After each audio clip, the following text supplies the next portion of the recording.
All right, then let's talk a little bit. We went to court yesterday, right? Yep. Was the judge being fair or was he being an asshole to everybody? Who's being a prick? He's been a jerk to everybody, right? That was in JP court, right? Acting like he's better than us. But I was prepared and ready to argue a motion that I filed to dismiss. I had all kinds of case laws and everything there with it. I mean, written on paper like this, I had like 8 different case laws, and I had my motion to dismiss. Well, I had case laws written in it, but I had actually plagiarized from C.J. Grisham, remember? I was ready to argue it, but I seen Ellen in the courtroom, a lawyer that I've known for quite some time, right? Yeah. On a personal basis, okay? And she asked me what I was doing there, so I stepped out in the hallway, told her, showed her all the paperwork I had, my motion to dismiss, and all that shit.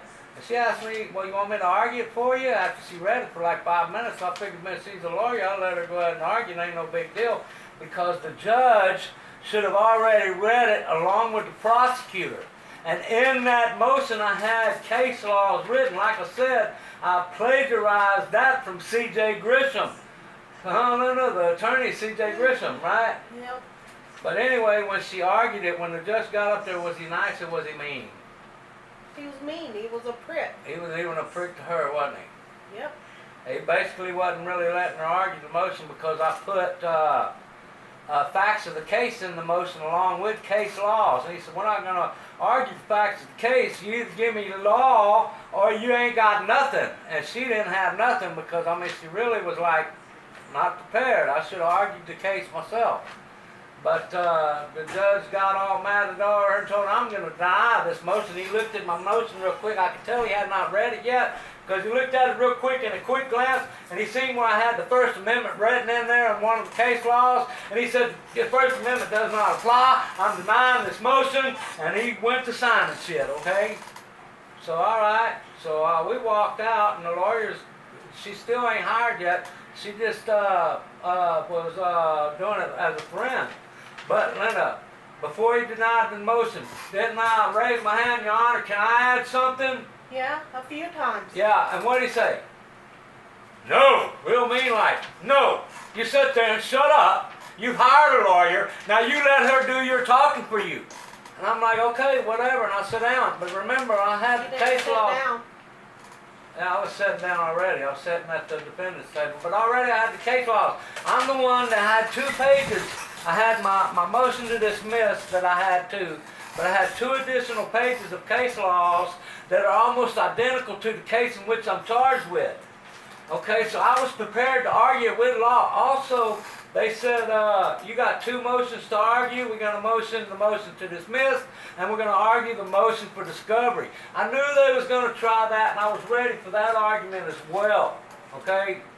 And see, the lawyer told me last night when we signed the contract with her at 7:30 p.m., right, that some of it they could refuse to give her, but she could argue reasons for it. And as I was sitting there telling her the case, she said, oh yeah, we're going to need that. Oh yeah, we're going to need that. Before it was over with, she understood why I wanted everything that I had motioned for discovery. Every bit of evidence that I was asking for, it's not what the state wants to give. Okay? So yeah, and this is a state school, blah, blah, blah. Yeah, they're going to have to give it to us. Yeah, we had this case beat, even at a jury trial. Trust me when I tell you this. But at any rate, the judge wouldn't let me add it. So at the window, Linda, did I not give that list of case laws to the prosecutor? Yes. I said, let me tell you something. I said, hey man, because the lawyer was giving him her email address and all this. And I told the prosecutor as she's giving it to him, I said, hey man, I want to give you something. I said, what I got here is several case laws that are almost identical to the case in which I'm charged with right now. I said, this is nothing more than official oppression by way of malicious prosecution. I said, if you violate what is clearly established case law, and I handed it to him under the window, he took it.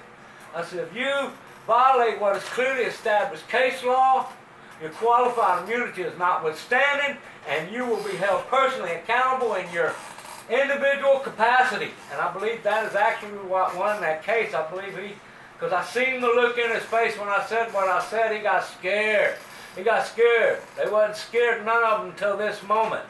But when I said that, but on what I gave him, I also had the disorderly statute, and I also had the defense to prosecution under the state law, disorderly statute 42.01. Under state law. Go look, I believe it's, I got it somewhere, I think it's 4AB or something like that. I got it written down on the paper that I gave to that prosecutor, that being provoked is a defense prosecution. And still here today, I'm still provoked that you're going to try to tell somebody that you can't speak in your normal tone of voice, or you go into jail just for talking. No profanity, talking like I am right now, was grounds to have me arrested. Call the police on me. And to tell me, for the police to tell me that they're going to arrest me. When the police, the very one sworn to uphold that right, told me you going to jail for talking loud, I say, hell no, fuck you. Who are you to tell me I can't speak in my own normal tone? Are you stupid? Fuck you. The police are the only ones I use profanity with. Now, if you're a cupcake college student graduate that's 30 years old, that is a wannabe communist, that is standing next to me when I'm cussing out the police and it hurt your feelings, well, that is just too bad, because my rights do not end where your feelings begin. End of story.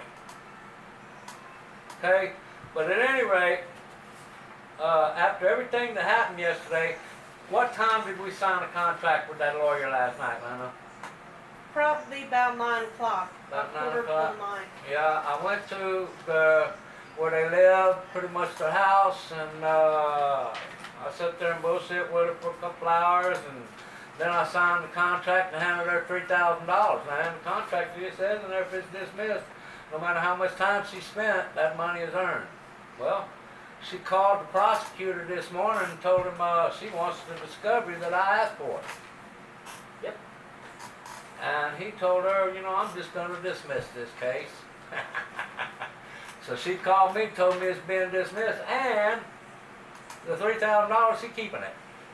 And I told her that's all right, because that is monetary damages, and in her contract it does say that. About an hour earlier, Linda, didn't I tell you that they might still dismiss it on what I told that prosecutor at the window? They might even go back and revisit it and re-sign that motion that I entered. Because if the judge signed that motion, like I told that lawyer last night, if the judge circled denied and signed that motion that I entered, it's got the case law written in it.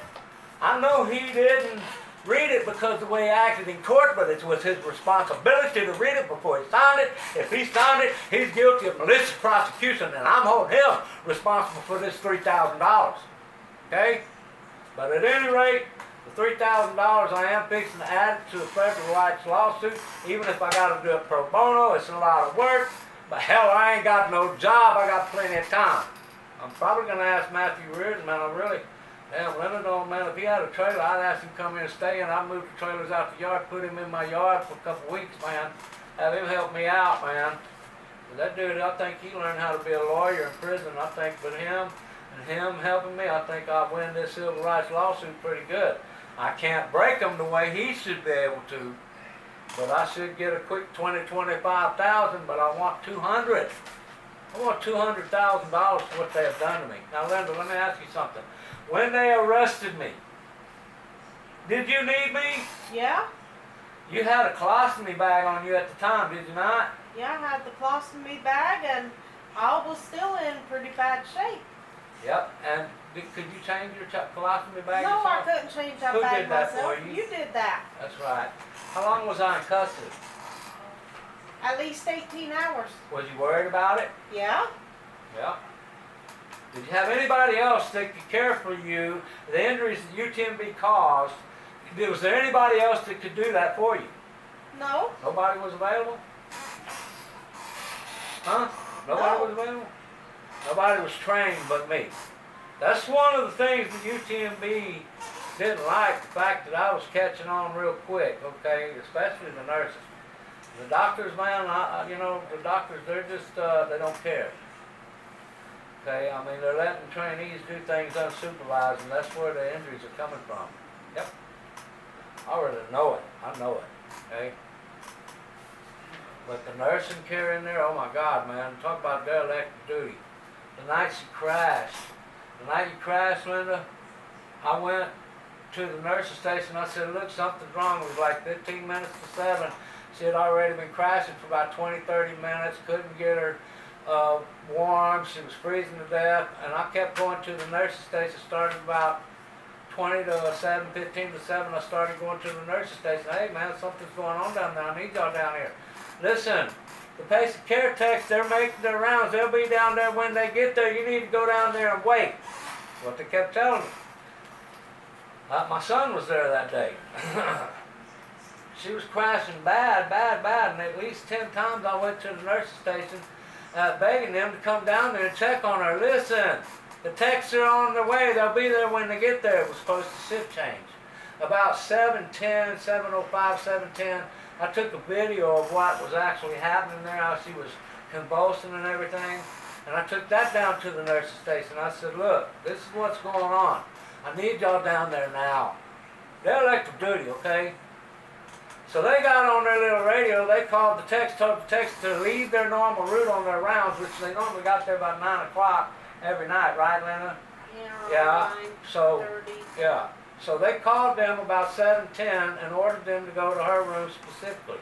2 techs came in there, 2 of them. And for the next 25 to 30 minutes or so, they was taking her vitals, but she was shaking so bad, and the vitals was off the chart. Instead of sending those vitals to the nurses, they was yelling at her, ma'am, you need to hold still so we can take your vitals. Ma'am, listen, this is your fault. We can't take your vitals unless you hold still. She was convulsing. She was crashing. She was in septic shock. This went on for several minutes, several times. In that time period, I kept going back to the nurse station. I went down there and said, listen, you need to come on now. Something's wrong. Either that machine is broken or there's something very bad wrong. You have an emergency down there. Sir, the techs are in the room. You just go back in there. They will let us know if something's wrong. I go back. The techs are steadily screaming at her, trying to hold her. Ma'am, you need to hold still. We can't get it right. They wasn't sending the vitals to the nurses. This went on for at least 15, 20, 30 minutes. My son was there. He can attest to this. Okay? No, Linda? Yeah. Yeah. Finally, after a good 20, 30 minutes, the tech sent the freaking, or they didn't send it on the machine. They called the nurse and said, listen, we're not able to get the vitals, blah, blah, blah, because she won't hold still. And she's messing it up and we can't get it. Blaming it on her. Okay? You want provoked? I can give you provoked. Okay?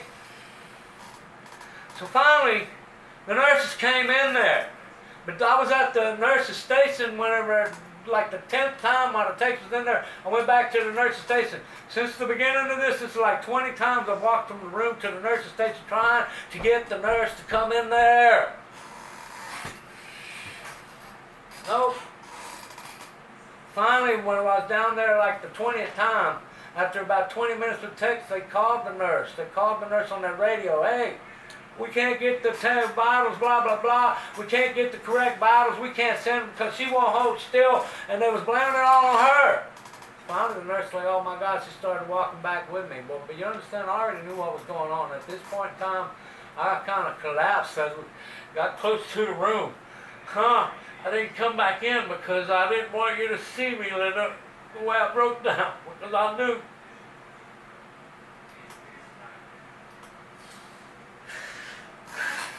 Okay? Yeah. But then, on the day that they arrested me, all that shit, man, you know, hey, yeah, you needed me there, right? UTMB is a horrible place, man. Huh, Mommy? And a damn thing I can do to any of Oh, them. it cost me $3,000 because I tried to speak up, and that's why my normal voice. Huh? Yeah, I'm gonna go ahead and stop this shit here, man. But we are fixing to file federal lawsuits, even if I got to do it pro se. I got plenty of time. I can learn.